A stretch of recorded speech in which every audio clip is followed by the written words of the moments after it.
بسم اللہ الرحمن الرحیم۔ جب حضرت حسن اور حسین کو جنگ میں ایک سانپ نے ڈسنا چاہا، پیارے دوستو، آج میں آپ کے لیے ایک ایسا واقعہ لے کر آیا ہوں کہ جسے سن کر شاید آپ بھی اپنے آنسو نہ روک پائے۔ ایک رات ہمارے حضور صلی اللہ علیہ وسلم اپنی بیٹی حضرت فاطمہ رضی اللہ تعالیٰ عنہ کے گھر گئے۔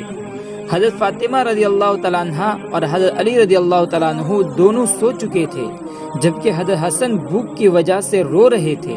رونے کی آواز سن کر حضرت فاطمہ رضی اللہ تعالیٰ عنہ اٹھنے لگی تو حضور صلی اللہ علیہ وسلم نے بیٹی فاطمہ سے کہا کہ تم لیٹی رہو، اور پھر خود حضور صلی اللہ علیہ وسلم نے ایک برتن لیا اور ایک بکری کا دودھ نکال کر حضرت حسن کو اپنے ہاتھوں سے دودھ پلایا۔ حضرت حسن نے پیٹ بھر کر دودھ پیا اور پھر خاموشی سے سو گئے۔ حضرت سلمان فارسی رضی اللہ تعالیٰ عنہ فرماتے ہیں کہ ایک بار ہم لوگ حضور صلی اللہ علیہ وسلم کے ساتھ مسجد نبوی میں بیٹھے ہوئے تھے کہ اتنے میں ایک عورت دوڑتی ہوئی آئی اور کہنے لگی کہ اے اللہ کے رسول، حسن اور حسین کہیں کھو گئے ہیں، بہت دیر سے نظر نہیں آ رہے ہیں، فاطمہ بہت پریشان ہے۔ یہ سن کر حضور صلی اللہ علیہ وسلم نے سارے صحابہ کرام رضی اللہ تعالیٰ عنہم اجمعین سے فرمایا کہ جلدی اٹھو اور میرے بچے کو تلاش کرو۔ تمام صحابہ کرام مدینہ میں ہر طرف پھیل گئے۔ حضرت سلمان فارسی فرماتے ہیں کہ میں حضور صلی اللہ علیہ وسلم کے ساتھ چلنے لگا، بہت دیر تلاش کرنے کے بعد بھی حسین اور حسن رضی اللہ تعالیٰ عنہ نظر نہیں آئے۔ پیارے رسول اللہ صلی اللہ علیہ وسلم بہت پریشان تھے اور بے چین ہو کر اپنے بچوں کو ڈھونڈ رہے تھے۔ اچانک اللہ کے رسول صلی اللہ علیہ وسلم جنگل کی طرف جانے والے ایک پہاڑ پر چڑھنے لگے۔ کافی دیر اوپر چڑھنے کے بعد دور سے ہمیں دو بچوں کی جھلک نظر آئی۔ ہم سمجھ گئے کہ یہ حضرت حسن اور حسین رضی اللہ تعالیٰ عنہ ہی ہوں گے، اس لیے ہم نے اپنے قدموں کی رفتار تیز کر دی اور جلدی سے حسن اور حسین کے پاس پہنچے تو دیکھا کہ حسن اور حسین ایک دوسرے سے چمٹے کھڑے ہیں اور ان کے سامنے ایک کالا ناگ اپنی دم پر کھڑا پھنکار رہا ہے۔ اس کے منہ سے ناگ نکل رہی تھی۔ یہ ناگ اللہ تعالیٰ نے بھیجا تھا تاکہ حسن اور حسین رضی اللہ تعالیٰ عنہ آگے جنگل میں نہ جا سکے، کیونکہ اس جنگل میں بھیڑیا بہت تھے اور وہ حسن اور حسین رضی اللہ تعالیٰ عنہ کو نقصان پہنچا سکتے تھے۔ اس لیے اللہ نے اپنی اس جنت کے پھلوں کی حفاظت کے لیے ایک زہریلا ناگ بھیج دیا جو کہ ان دونوں کو آگے بڑھنے سے روک رہا تھا، اور یہ بچے اس زہریلی ناگ کو دیکھ کر اتنا ڈر گئے تھے کہ ایک دوسرے سے چمٹ کر رو رہے تھے۔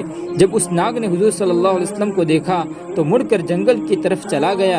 حضور صلی اللہ علیہ وسلم نے آگے بڑھ کر حسن اور حسین رضی اللہ تعالیٰ عنہ کو گلے سے لگا لیا اور ان کے چہرے پر ہاتھ پھیرتے ہوئے فرمایا کہ میرے بچوں، تم پر میرے ماں باپ قربان ہو، تم میرے اللہ کے نزدیک کتنے عزت دار ہو۔ اور پھر حضور صلی اللہ علیہ وسلم نے حضرت حسن کو دائیں کندھے پر اور حضرت حسین کو بائیں کندھے پر سوار کیا اور انہیں لے کر مدینہ کی طرف لے کر چل دیے۔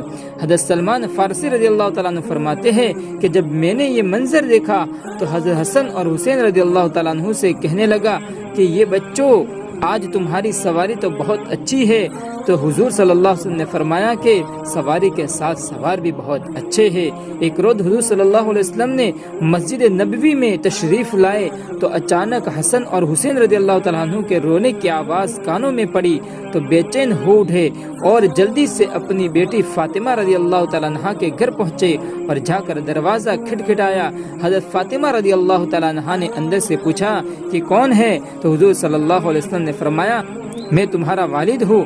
اس پر حضرت فاطمہ رضی اللہ تعالیٰ عنہ کہنے لگی کہ ابا جان، ابھی میں دروازہ نہیں کھول سکتی کیونکہ میرے پاس اتنی بڑی چادر نہیں ہے کہ میں اس سے اپنا جسم چھپا سکوں۔ میری پرانی چادر پھٹ چکی ہے اور موجود ہے، اس سے اگر میں سر ڈھانپتی ہوں تو پیر کھل جاتے ہیں، اگر پیر ڈھانپتی ہوں تو سر کھل جاتا ہے۔ حضور صلی اللہ علیہ وسلم نے جب بیٹی کی ایسی حالت سنی تو دل بھر آیا اور اپنی چادر دیوار کے اوپر سے گھر میں پھینکی اور کہا اے بیٹی فاطمہ، اس چادر کو اوڑھ لو۔ حضرت فاطمہ رضی اللہ تعالیٰ عنہ نے حضرت فاطمہ رضی اللہ تعالیٰ عنہ نے جلدی سے وہ چادر اوڑھی اور جھانک کر دروازہ کھولا۔ حضور صلی اللہ علیہ وسلم نے جیسے ہی اپنی بیٹی فاطمہ رضی اللہ تعالیٰ عنہ کا چہرہ دیکھا تو بہت غمگین ہو گئے، کیونکہ حضور صلی اللہ علیہ وسلم کی سب سے خوبصورت بیٹی حضرت فاطمہ رضی اللہ تعالیٰ عنہ کا چہرہ اس وقت کمزوری کی وجہ سے پیلا پڑ گیا تھا، آنکھوں کا رنگ اترا سا تھا اور چہرے پر ایک عجیب سی اداسی چھائی ہوئی تھی۔ ایسی حالت دیکھ کر حضور صلی اللہ علیہ وسلم نے اپنی بیٹی سے کہا کہ اے بیٹی، تم نے یہ اپنی کیا حالت بنا رکھی ہے؟ تو حضرت فاطمہ رضی اللہ تعالیٰ عنہ نے جواب دیا کہ اے ابا جان، آج کئی دن گزر چکے ہیں، میں نے کچھ بھی نہیں کھایا، بھوک سے میری ایسی حالت ہو چکی ہے کہ میں چارپائی سے اٹھنے کی طاقت نہیں رکھتی۔ بیٹی کی ایسی حالت دیکھ کر حضور صلی اللہ علیہ وسلم کی آنکھوں میں آنسو بھر آئے اور پھر اپنی بیٹی فاطمہ رضی اللہ تعالیٰ عنہ کو گلے سے لگا کر بہت دیر تک روتے رہے۔ حضور صلی اللہ علیہ وسلم نے پوچھا کہ میری پیاری بیٹی، میرے بچے حضرت حسن اور حسین رضی اللہ تعالیٰ عنہ کیوں رو رہے تھے؟ تو حضرت فاطمہ رضی اللہ تعالیٰ عنہ نے جواب دیا کہ ابا جان 2 دنوں سے بھوکے ہیں، گھر میں کھانے کو کچھ نہیں ہے، اسی بھوک سے پریشان ہو کر وہ دونوں رو رہے ہیں۔ یہ سن کر حضور صلی اللہ علیہ وسلم نے اپنی بیٹی فاطمہ رضی اللہ تعالیٰ عنہ سے کہا میری بچی پریشان نہ ہو، جاؤ حضرت حسن اور حسین کو میرے پاس لے آؤ۔ تو حضرت فاطمہ رضی اللہ تعالیٰ عنہ اپنے دونوں بچوں کو حضور صلی اللہ علیہ وسلم کی خدمت میں لے آتی ہے۔ آپ نے اپنا انگوٹھا حضرت حسن رضی اللہ تعالیٰ عنہ کے منہ میں رکھ دیا تو وہ بڑے مزے سے اسے چوسنے لگے۔